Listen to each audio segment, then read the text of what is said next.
Hello student. Today discuss the graphical representation of SHM, displacement, velocity, acceleration. Particle performing SHM starting from extreme position. आपण एक याच्या आधीच्या lectures मध्ये मीन position equation पाहिलं होतं. आता आपला पार्टिकल हा सुरू कुठून होणार आहे तर एक्स्ट्रीम पोझिशन पासून सुरू होणार. इथे पण आपण इक्वेशन घेताना डिस्प्लेसमेंटचे इक्वेशन घेतो. इक्वेशन ऑफ डिस्प्लेसमेंट जे आपलं simple equation x is equal to a sin omega t plus alpha. आता हे जे इक्वेशन आहे त्या इक्वेशन हे आपलं स्टँडर्ड इक्वेशन. ते स्टँडर्ड इक्वेशन आपल्याला कन्वर्ट करायचं आहे एक्स्ट्रीम पोझिशनला. म्हणजे जर इथे मी डायग्राम काढली पेंडुलमची तर ही झाली त्याची मीन पोझिशन आणि ही झाली त्याची एक्स्ट्रीम पोझिशन. आता आपण जो ऑब्जेक्ट सोडणार आहे तो इथून सोडणार आहे, बरोबर आहे. मग तो इथून सोडताना त्याचं इक्वेशन काय असेल, या इथून इथपर्यंत असलेलं डिस्प्लेसमेंट आपण काय म्हणतो, active is the maximum displacement. Means here x is equal to a आणि स्टार्टिंग टाइम काय असेल 0. ते जर इथे पुट केलं तर इक्वेशन काय तयार होणार, x is equal to x च्या ऐवजी पुट केला a sin 0 plus alpha. Means a ला cancel 1 is equal to sin alpha. मग हा जो अल्फा अँगल आहे इथला, बरोबर आहे की नाही, मीन पोझिशन पासून जर डिस्प्लेसमेंटचा आहे अल्फा, तो अल्फा अँगल किती असेल, sin कोणत्या अँगलला 1 व्हॅल्यू येते तर sin ही 90 ला म्हणजे पाय बाय 2 ला काय येते 1 value. Means alpha is equal to काय पाय बाय 2. त्याला म्हणतो इक्वेशन फर्स्ट. हे झाली माझी second. Putting the value x is equal to a sin omega t plus pi by 2. मग जर मी ते पाय बाय 2 ची व्हॅल्यू पुट केली, alpha is equal to pi by 2 जर मी पुट केलं तर sin omega t plus pi by 2 आपण एडिशनल फॉर्म्युल्यामध्ये पाहिले sin pi by 2 plus theta. तर sin pi by 2 plus theta म्हणजे काय असतो cos थीटा. तर इथे आपल्याला इक्वेशन येतं x is equal to a cos omega t. या प्रत्येक वेळेस 90 असेल असेल. म्हणून आपण इथे काय इक्वेशन घेतो, तुमचं असलेलं टाइमवर आणि डिस्प्लेसमेंट. म्हणजे ज्यावेळेस तो इथून इथपर्यंत येईल त्यावेळेस झालेलं डिस्प्लेसमेंट काय असेल, x is equal to a cos omega t. म्हणजे एक्स्ट्रीम पोझिशनला असलेलं डिस्प्लेसमेंटचं इक्वेशन काय आहे, x is equal to a cos omega t. मग डिस्प्लेसमेंटचं इक्वेशन मध्ये आपल्याला नंतर कुणाचं काढायचं असतं, वेलोसिटी. मग वेलोसिटीचं इक्वेशन काय आहे ना, वेलोसिटी म्हणजे v इज इक्वल टू काय dx डिवाइडेड बाय dt. मग dx divided by dt, dx ची व्हॅल्यू काय आहे a cos omega t divided by dt. Differentiation है सिंपल डेरिवेटिव है, a कांस्टेंट म्हणजे मॅक्सिमम डिस्प्लेसमेंट कांस्टेंट है. cos चा डेरिवेटिव येतो मायनस sin ओमेगा t आणि ओमेगा t चा डेरिवेटिव येतो ओमेगा. म्हणजे वेलोसिटीचं व्हॅल्यू काय झाली ह्या पॉइंटला एक्स्ट्रीमला minus a omega sin omega t. नंतर काय आपल्याकडे एक्सेलरेशन. एक्सेलरेशन म्हणजे काय, rate of change of velocity with respect to time minus a omega sin omega t with differentiation time minus a omega constant, sin चा derivative येतो cos omega t आणि omega t चा derivative येतो omega square. म्हणजे हे असे आपले काय तयार होतात तीन इक्वेशन फॉर एक्स्ट्रीम पोझिशन. जसे आपण मीन पोझिशनची इक्वेशन पाहिले होते तसेच extreme पोझिशनचे x is equal to a cos omega t. Velocity is equal to minus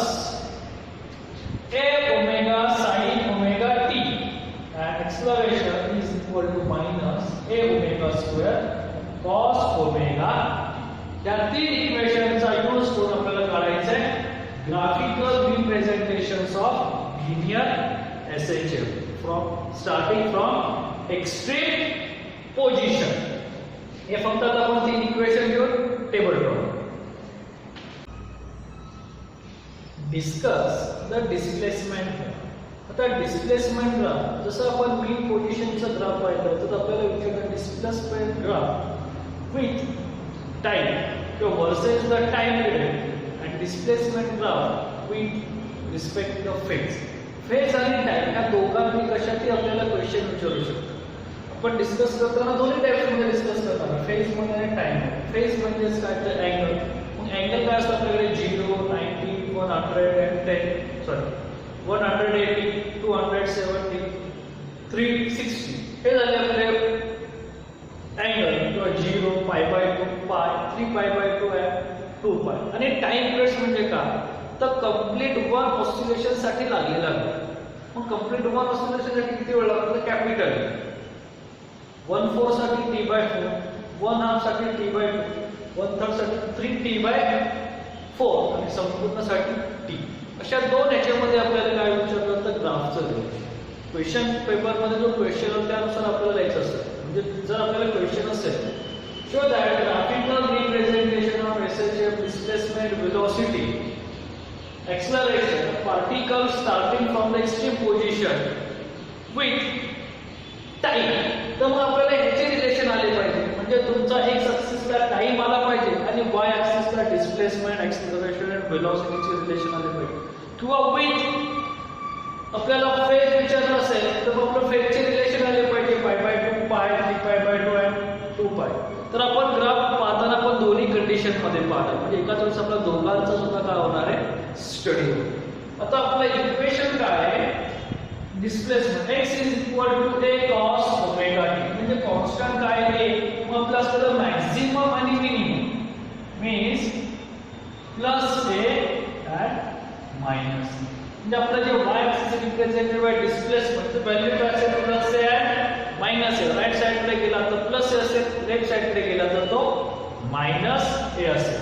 आता आपण जे इक्वेशन डिस्प्लेसमेंटचे फाइंड आउट व्हॅल्यू करणार ते आपण फेज ने करणार कारण ते आपण ट्रिग्नोमेट्री फंक्शन सॉरी.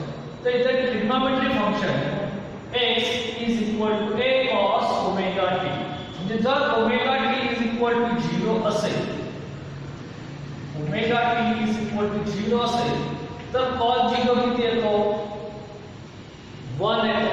cos 0 1 वरती व्हॅल्यू काय आहे x a into 1 means a. तुमची असलेली व्हॅल्यू काय येणार आहे 0 साठी प्लस a. म्हणजे हा तुमचा कोऑर्डिनेट पॉइंट झाला. दुसरा जर ओमेगा t 90 असेल तर cos π/2 काय येणार आहे 0. मग 0 into a 0 तर तुमची असलेली व्हॅल्यू काय येणार आहे 0. म्हणजे तुमचा पॉइंट कुठे आला या इथे आला. नेक्स्ट थर्ड काय येणार आहे पाय. cos पाय काय असतो -1 -1 into a -a. म्हणजे ज्यावेळेस पाय असेल त्यावेळेस आपला पॉइंट कुठे येणार आहे या इथे -a ला. पुढे cos 3π/2 cos 270 किती येतो 0. म्हणजे पुन्हा 0 into a 0 आला.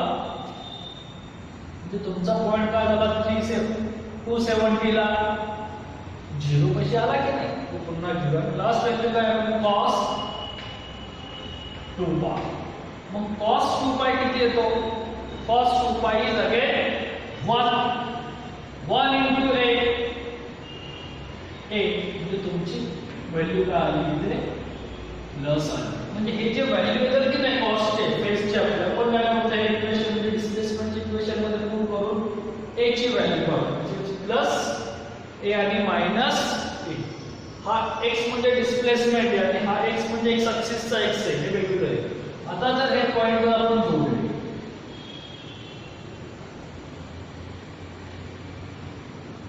तर आपला हा काय तयार डिस्प्लेसमेंट असलेला सिंपल ग्राफ. वरच्या बाजूला आपण फेजच्या व्हॅल्यू लिहिल्या, खालच्या बाजूला आपण टाइमच्या व्हॅल्यू लिहिल्या.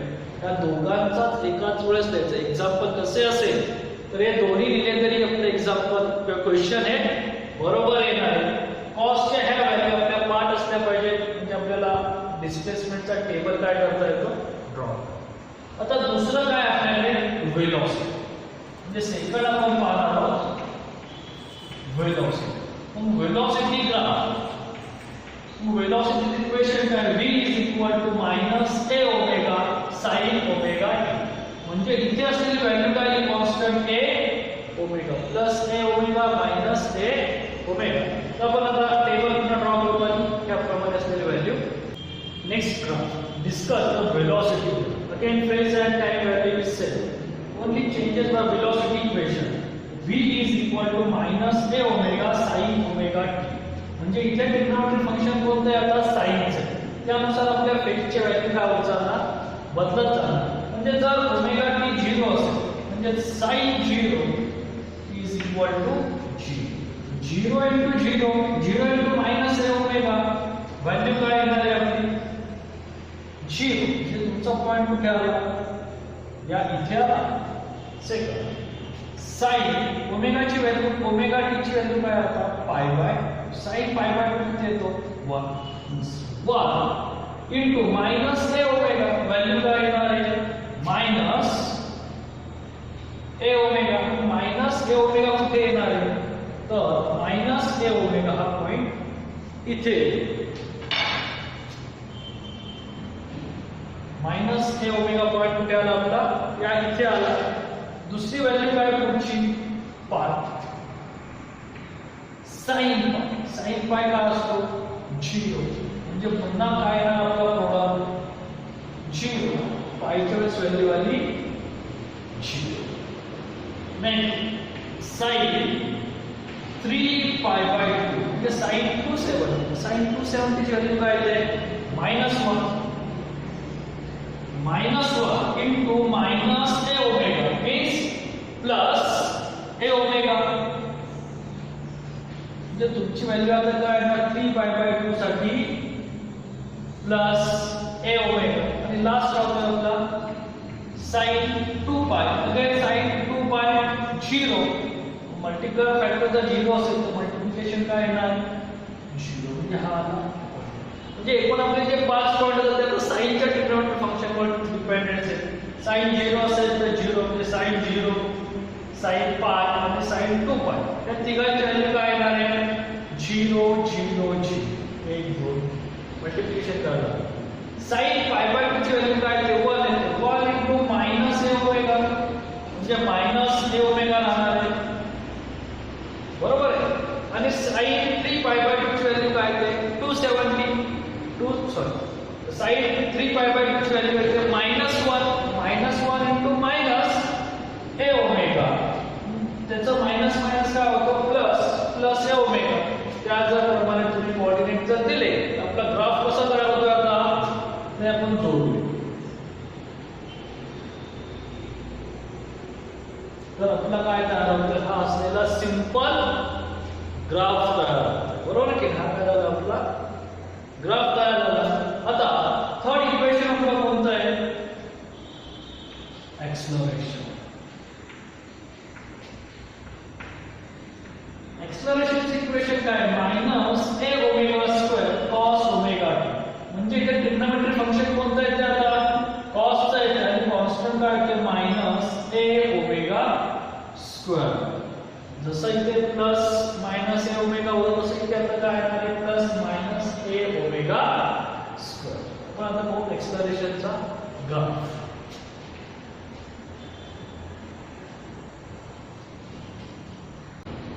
Draw the acceleration of the simple graph. Again, this graph is compared -a omega square cos omega t. Means here again the cos trigonometric function.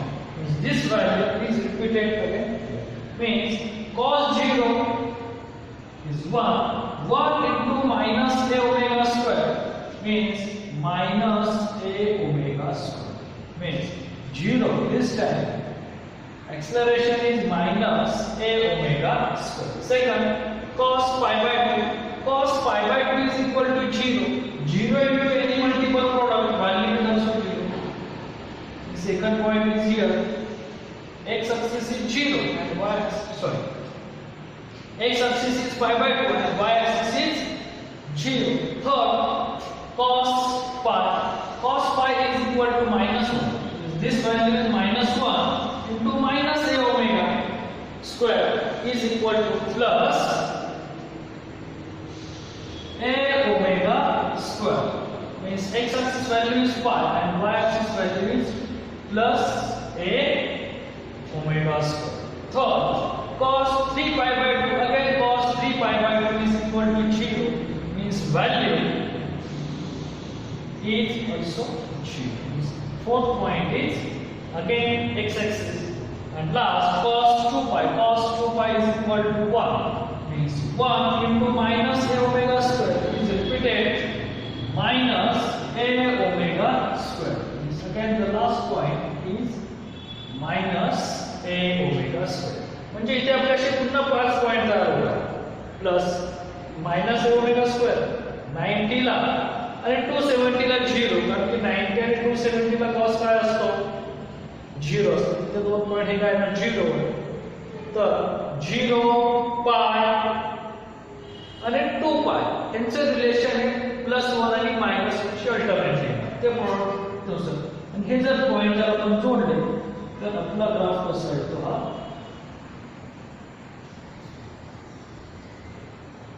असा काय तयार होतो आपला असलेला सिंपल ग्राफ. बरोबर की नाही. हा झाला आपला सिंपल एक्सेलरेशनचा. असे आपले 3 ग्राफ तयार होतात.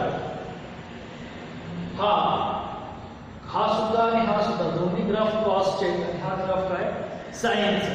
मग ह्यांचे आपल्याला कन्क्लुजन यायचे असतात. डिस्प्लेसमेंट ग्राफ, वेलोसिटी ग्राफ आणि एक्सेलरेशन ग्राफ.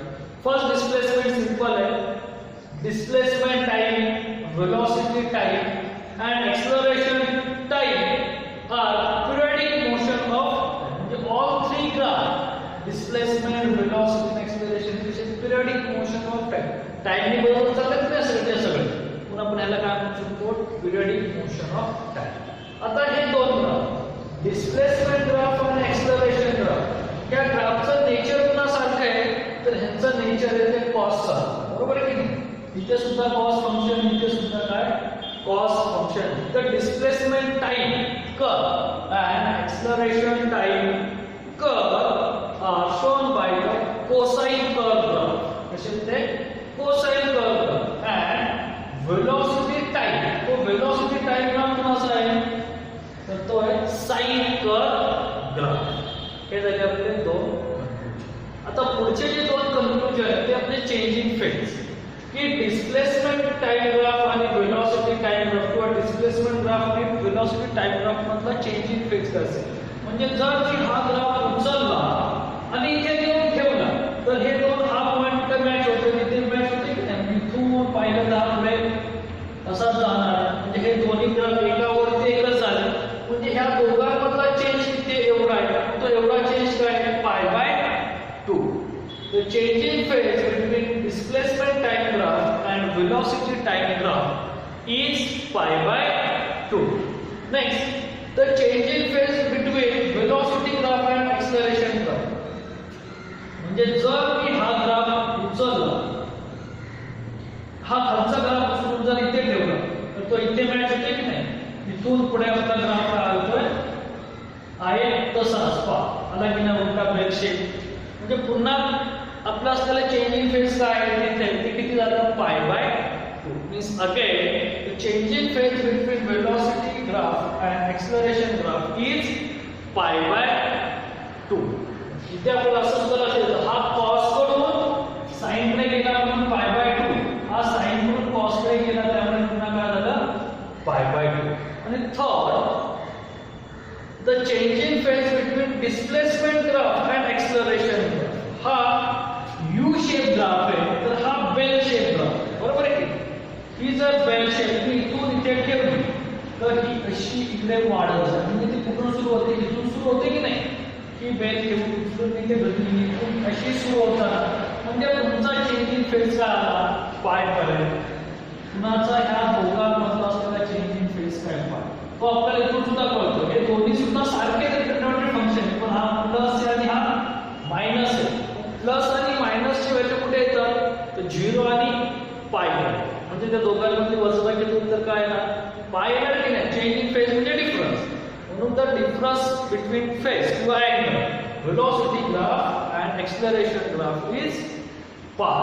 असे काय होतं आपले बेसिक 4 कन्क्लुजन तयार होतं. आणि पाचवं जे आपलं कन्क्लुजन आहे तर मॅक्झिमम व्हॅल्यू, तर आपल्याला असं कळतंय की डिस्प्लेसमेंट आणि acceleration is maximum at extreme position but velocity is minimum. 0 आहे की नाही म्हणजे मिनिमम आहे, पण एक्स्ट्रीम पोझिशनला एक आहे, इथे डिस्प्लेसमेंट आहे, इथे एक्सेलरेशन a ओमेगा स्क्वेअर, ही सुद्धा मॅक्झिमम आहे, ही सुद्धा मॅक्झिमम आहे. हे सगळं काय इथे 0 म्हणजे कुठून सुरू झाला, तर कुठून सुरू झाला एक्स्ट्रीमला, म्हणजे हा पॉइंट एक्स्ट्रीमचा आहे, हा पॉइंट एक्स्ट्रीमचा आहे, पुन्हा हाही पॉइंट एक्स्ट्रीमचा आहे. हा आणि हा हे दोन पॉइंट मीनचे आहेत. तर सेकंड काय कन्क्लुजन येत आहे, the mean velocity is maximum at mean position and displacement and acceleration is minimum at mean position for particles starting from the extreme position. All graph is repeated by 2 pi. म्हणजे हे जे relation इथून इथपर्यंत 2 पाय चा phase झाला, इथून पुढे मी आणखी 2 पाय पर्यंत म्हणजे 4 पाय पर्यंत फेज काढला, तो ग्राफ असाच यू शेप होत जाणार आहे, हा ग्राफ असाच होत जाणार, म्हणजे तो ग्राफ काय होत जाणार आहे आपण all curve repeat same path after phase of 2 पाय. इम्पॉर्टंट, कोणत्या फेजनी 2 पायच्या फेजनी 360 नी काय होत जाणार, ते ग्राफ आहे तसेच रिपीट होत जाणार. ओके, कळला पॉइंट. मेन आणि एक्स्ट्रीम हे दोन्ही सोपे पॉइंट आहेत, म्हणजे दोन्ही सुद्धा एक्झामला पुष्कळ वेळा विचारले गेले. तेही क्वेश्चन असेल किंवा मनमार्ग एमसीक्यूला सुद्धा याच्यावरची रिलेशन विचारले. काही सजेशन असेल तर ते कमेंट बॉक्समध्ये द्या, चॅनल सबस्क्राईब करा. Okay, thanks.